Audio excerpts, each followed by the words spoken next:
Hello friends, कैसे हो आप सब लोग। कैसे है मेरे इंजीनियर आर्मी, ब्रू आर्मी। और काम तो कर रहे हो ना रोजाना, अपने दिन को वेस्ट तो नहीं कर रहे हो ना। तो काफ़ी सारे क्वेरीज थी आपकी, काफ़ी सारे कमेंट्स आ रहे थे एनएलसी एग्जाम की कट ऑफ से रिलेटेड। तो आज अपन यहाँ पर इसके लिए एक स्पेसिफिक वीडियो मैंने बनाई है। और जो भी कमेंट्स वगैरह आप लोगों के आए थे, काफ़ी सारे कमेंट्स आए थे यहाँ पे टेलीग्राम ग्रुप पे भी और यहाँ पर वीडियो के अंदर भी। तो उन्हीं सभी कमेंट्स का एनालिसिस करके और काफ़ी सारी मतलब जो डाटा है कलेक्ट करके मैंने आप लोगों के लिए यहाँ पर कट ऑफ यहाँ पर बनाई है। तो अपन कट ऑफ के बारे में यहाँ पर कट ऑफ एनालिसिस के बारे में देखेंगे एनएलसी की। और इसके अलावा जो सबसे इंपॉर्टेंट पार्ट है यहाँ पर नॉर्मलाइजेशन जो प्रोसेस है एनएलसी का, उसके बारे में भी अपन बात करेंगे। एनएलसी की नॉर्मलाइजेशन प्रोसेस कि क्या फॉर्मूला है और कैसे अपन मतलब इसको मतलब इवेल्युएट कर सकते हैं। और उसको सिंपल स्टेप के अंदर मैंने आप लोगों के लिए यहाँ पर एक एग्जांपल के साथ तो बताया है कि किस तरीके से नॉर्मलाइजेशन आपका होगा।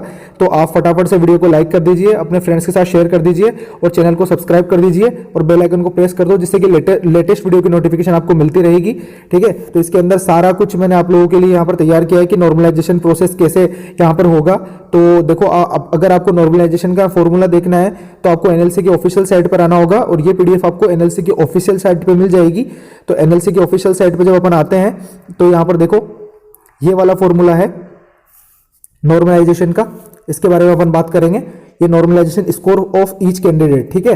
तो ये फॉर्मूला है यहाँ पर। इसके अंदर यहाँ पर जो भी टर्म्स है, अपन सब इंजीनियर से इतना तो है अपन को कि ज़्यादा कुछ समझाने की जरूरत है नहीं, फिर भी मैं बेसिक चीज़ बता देता हूँ।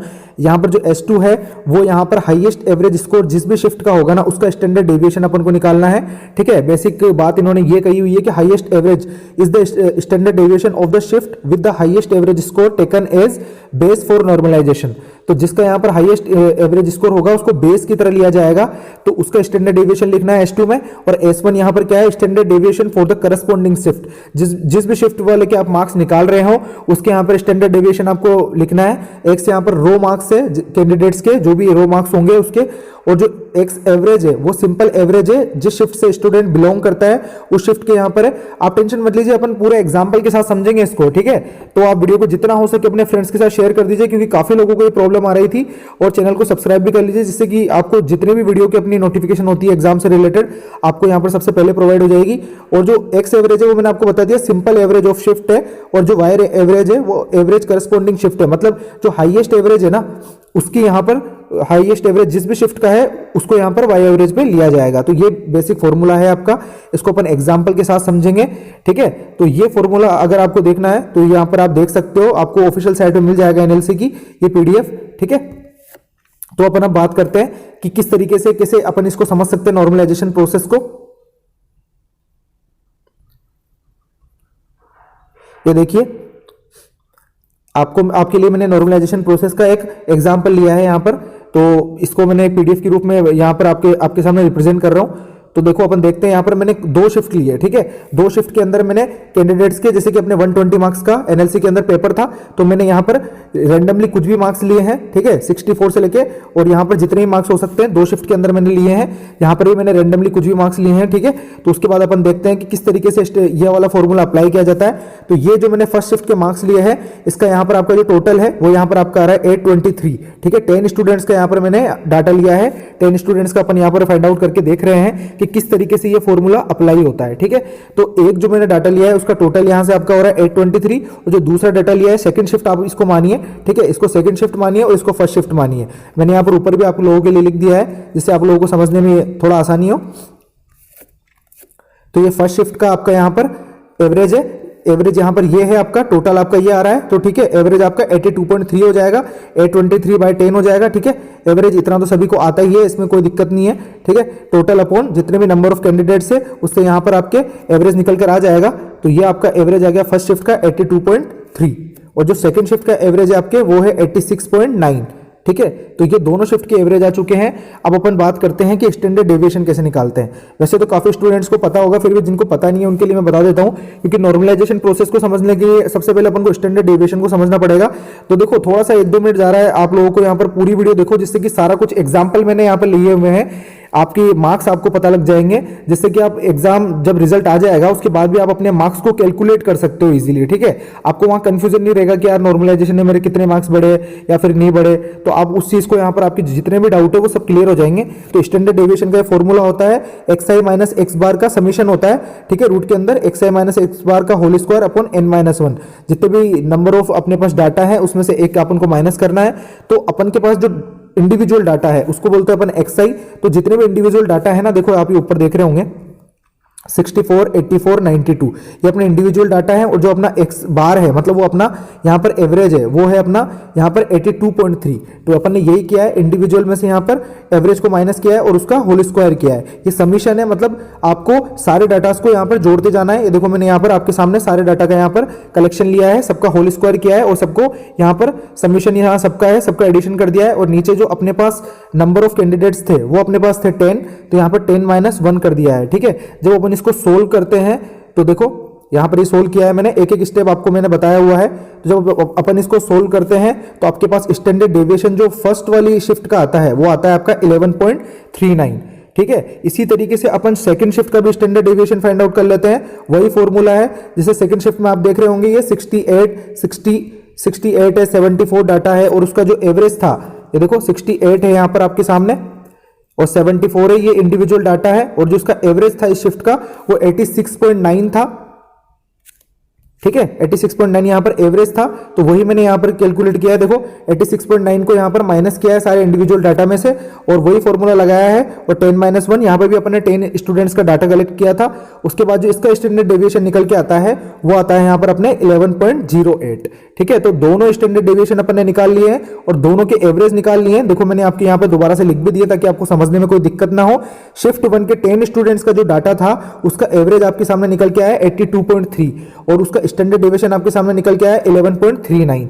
ऐसे ही जो सेकंड शिफ्ट थी उसका आपके पास एवरेज अपने पास था 86.9 जो कि मैक्सिमम है वो दोनों शिफ्ट्स का मिला के, और जो स्टैंडर्ड डेविएशन निकल कर आया वो है 11.08, ठीक है। तो ये अपने पास स्टैंडर्ड डेविएशन है और यहां पर आपके यही आपके एवरेज मार्क्स है। तो अब अपन फॉर्मूला की बात करते हैं कि फॉर्मूला में इसको कैसे अप्लाई करना है और कौन सी वैल्यू लेनी है अपन को। तो ये अपने पास फॉर्मूला आपके पास पीडीएफ में दिया हुआ था, ठीक है। यहां पर मैंने ग्रीन पेन से यहां पर इसको हाईलाइट किया था लेकिन हुआ नहीं शायद ये। तो S2 आपके पास क्या है, मैंने आपको S2 के बारे में बता दिया था कि जो भी हाईएस्ट एवरेज मार्क्स है ना उसके स्टैंडर्ड डेविएशन है।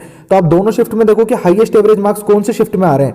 हाईएस्ट एवरेज मार्क्स आपके आ रहे हैं सेकंड शिफ्ट में। तो ये शिफ्ट आपके एज ए बेस काम करेगी। अगर अपन मतलब होता है ना नॉर्मल लैंग्वेज में बात करें तो इस शिफ्ट के स्टूडेंट के मार्क्स बिल्कुल भी नहीं बढ़ेंगे, ये एक यहां पर बेस के तौर पे ली जाएगी, ठीक है। तो इन स्टूडेंट्स के जितने भी, क्योंकि इनका जो एवरेज है ना वो ज्यादा आ रहा है, ठीक है, एवरेज ज्यादा आ रहा है, इसका मतलब इनकी शिफ्ट इजी थी इसलिए इनका एवरेज ज्यादा आ रहा है और जो मार्क्स बढ़ेंगे वो फर्स्ट शिफ्ट वालों के बढ़ेंगे। ये मैं आपको बाद में एग्जांपल देकर भी अच्छे से बता दूंगा, ठीक है। लेकिन फॉर्मूला से अपन को इतना सा आइडिया लग जाता है कि कौन से शिफ्ट को यहां लिया जा रहा है, तो उस शिफ्ट को बेस यहां पर मानते हैं।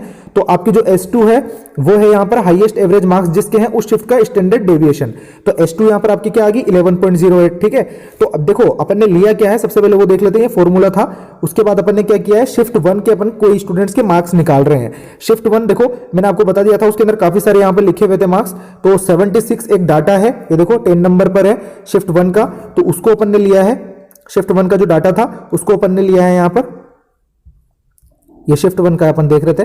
शिफ्ट 1 का डाटा अपन ने एक स्टूडेंट्स का लिया है, जो लास्ट वाला स्टूडेंट था उसके 76 मार्क्स हो रहे हैं, ठीक है। अब उसके नॉर्मलाइजेशन में कितने मार्क्स बढ़ते हैं, तो जो S2 आएगा वो मैंने आपको बता दिया था कि हाईएस्ट जो एवरेज मार्क्स होते हैं उसका स्टैंडर्ड डेविएशन आएगा। तो हाईएस्ट एवरेज मार्क्स आपके पास ये रहे और उसका स्टैंडर्ड डेविएशन ये आपके पास ये रहा, तो ये अपन ने यहाँ पर लिख दिया S2।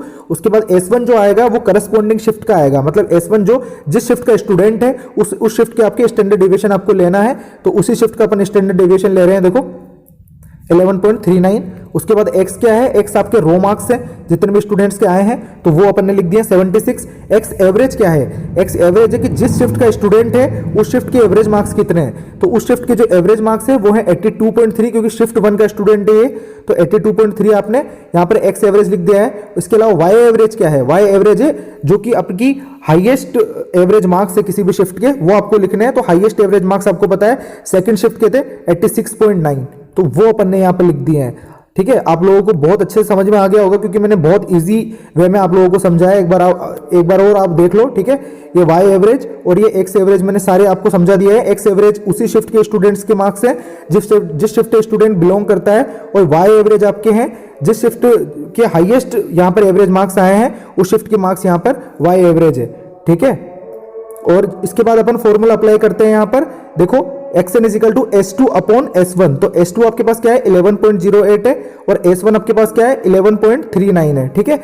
इसके बाद अपन यहाँ पर मल्टीप्लाई का साइन नहीं है, ठीक है, मल्टीप्लाई हो रहा है। और उसके बाद यहाँ पर आपके x है, तो x क्या है आपका 76 है और x एवरेज क्या है आपका 82.3 है।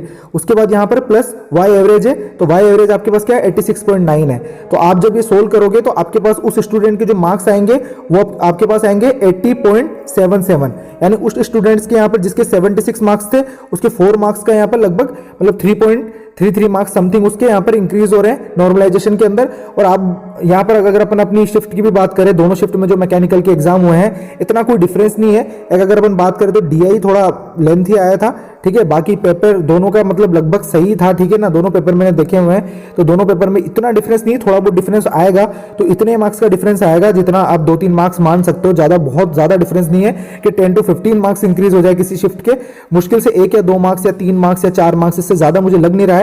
अब देखो सेकंड शिफ्ट का जो मैंने आपको बताया था उसके बारे में अपन बात कर लेते हैं। सेकंड शिफ्ट के जो मैंने मार्क्स लिए हैं वो किसी एक स्टूडेंट के मार्क्स लिए हैं। देखो अपन बात कर लेते हैं सेकंड शिफ्ट में। मैं यहाँ पे 79 मैंने एक डाटा लिया है किसी स्टूडेंट का, ठीक है, उसके अपन मार्क्स देखते हैं। मैंने वैसे तो बता ही दिया आपको इसके मार्क्स बढ़ेंगे ही नहीं, बट फिर भी मैंने एग्जांपल देके आपको समझाया है, ठीक है। इसके मार्क्स अपन ने ले लिए हैं। उसके बाद हाईएस्ट जो एवरेज है, ठीक है, जिस भी शिफ्ट का उसके स्टैंडर्ड डेविएशन, तो ये सेकंड शिफ्ट का स्टूडेंट है और सेकंड शिफ्ट के ही हाईएस्ट एवरेज स्कोर है, उसका स्टैंडर्ड डेविएशन अपन को लेना है।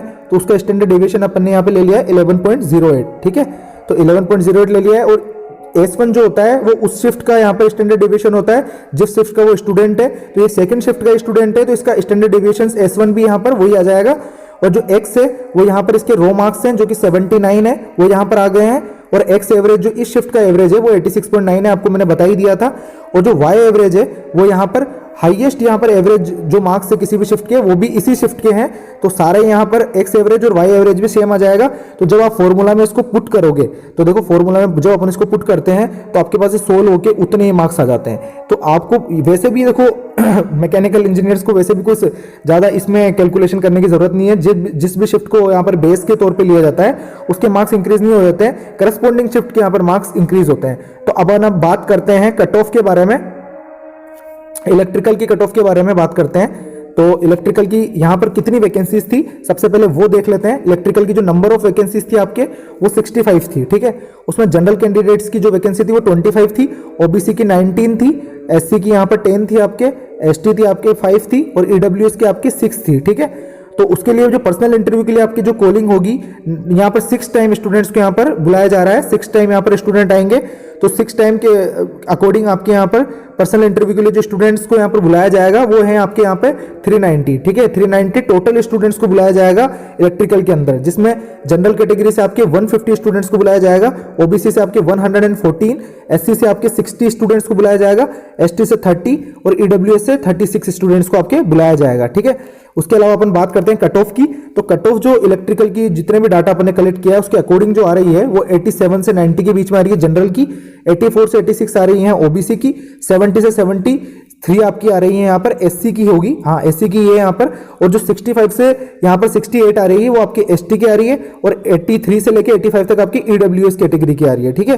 तो ये आपकी कट ऑफ इलेक्ट्रिकल की निकल के सामने आ रही है। आप यहाँ पर बताइए कि कितने आपको लगता है कट ऑफ जा सकती है, कमेंट सेक्शन में आप बता सकते हो। उसके बाद अपन बात करते हैं ईसी ब्रांच की, ठीक है।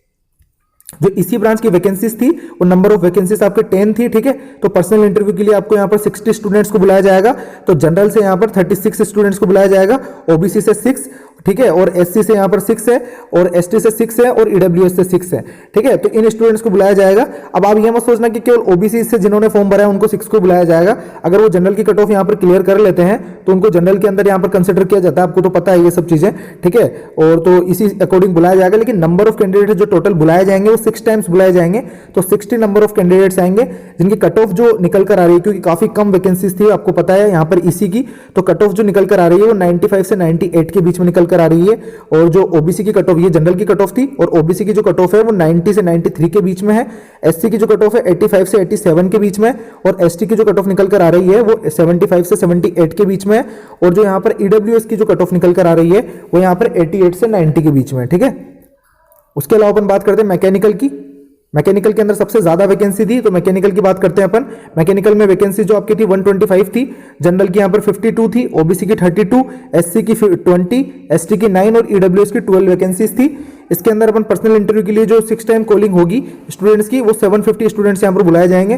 तो जनरल कैटेगरी के यहाँ से 312 स्टूडेंट्स को बुलाया जाएगा, ओबीसी के यहाँ पर 192 होंगे, एससी के 120 होंगे, एसटी के 54 होंगे, और ईडब्ल्यूएस के आपके 72 होंगे। तो यहाँ पर 750 स्टूडेंट्स काफी अच्छा यहाँ पर रेशो है। तो इसके अकॉर्डिंग अपन ने कट ऑफ देखी है। काफी सारे यूट्यूब चैनल्स में मैं देख रहा हूँ 95, 100 इतनी कट ऑफ बता रहे हैं। देखो इतनी कट ऑफ नहीं जाएगी, और जिन भी स्टूडेंट्स ने मार्क्स भी बताया ना, वो काफी स्टूडेंट्स ने यहाँ पर फेक मार्क्स बताए हैं, 102, 104 मार्क्स नेगेटिव मार्किंग है यार। मतलब मैं इतना नहीं मान सकता कि इतने मार्क्स किसी के आ रहे होंगे, क्योंकि थ्योरेटिकल पेपर था, और थ्योरेटिकल पेपर में जो टेक्निकल सेक्शन था ना, उसमें गलतियां काफी स्टूडेंट्स की हुई है, क्योंकि कुछ क्वेश्चन ऐसे थे जो कि अपने सिलेबस के लग भी नहीं रहे थे। ठीक है ना, हम उनको पढ़कर भी नहीं जाते हैं, ज्यादातर ऐसे क्वेश्चंस भी कुछ 2-4 थे। तो पेपर जब न्यूमेरिकल होता है तो अपन मान सकते हैं कि हाँ फॉर्मूला बेस्ड क्वेश्चन आए थे, तो अपन ने सही कर दिए। पर थ्योरेटिकल पेपर के अंदर मिस्टेक काफी हुई है। और जो आपका डीआई पोर्शन था, डीआई पोर्शन के अंदर आपको पता है कि टाइम कंज्यूमिंग था वो, उसके अंदर 10 to 10 किसी भी स्टूडेंट्स के नहीं आए होंगे, इतना तो मुझे भी पता है। ठीक है, तो और जो जनरल अवेयरनेस था, और थोड़ा 5 क्वेश्चन में से 5 किसी के भी राइट नहीं होते हैं, तो जो 105 या 100 कट ऑफ बता रखी है, मुझे नहीं लग रहा है उतना। आप लोग बता दीजिए आपको कितना कट ऑफ लग रहा है, लेकिन जितना मैंने अपने डाटा जो मैंने कलेक्ट किया है उसके अकॉर्डिंग यहाँ पर जनरल कैटेगरी का 86 के 90 के बीच में, ओबीसी का 82 से 84 या 85 मान लीजिए आप। ठीक है, ऊपर नीचे 2-4 मार्क्स हो सकते हैं, लेकिन लगभग इतना ही कट ऑफ रहेगा। एससी कैटेगरी का आपका 68 से 71, एसटी कैटेगरी का 63 से 67, और ईडब्ल्यूएस कैटेगरी का 81 से 84 यहां पर आपकी कट ऑफ रहने की पूरी यहां पर संभावना है। तो आप कमेंट सेक्शन में बता दीजिए कि आपके कितने मार्क्स आ रहे हैं और क्या कट ऑफ जा सकती है। ठीक है, तो ये मैंने अपने अकॉर्डिंग जितने भी डाटा कलेक्ट किया था कि वीडियोस से, और जो दूसरे जितने भी यहाँ पर यूट्यूब पे वीडियोस पे कमेंट्स आए हैं, वहां से डाटा कलेक्ट करके मैंने आपके लिए कट ऑफ का यहाँ पर बनाया है ये वीडियो। और नॉर्मलाइजेशन प्रोसेस को आपको यहाँ पर अच्छे से समझ में आ ही गया होगा। तो फिर मिलते हैं अपन अपनी नेक्स्ट वीडियो में किसी एग्जाम अपडेट के साथ। तब तक आप अपना ध्यान रखिए, अपनी इम्यूनिटी को बूस्ट रखिए। Okay, bye bye, take care, sayonara.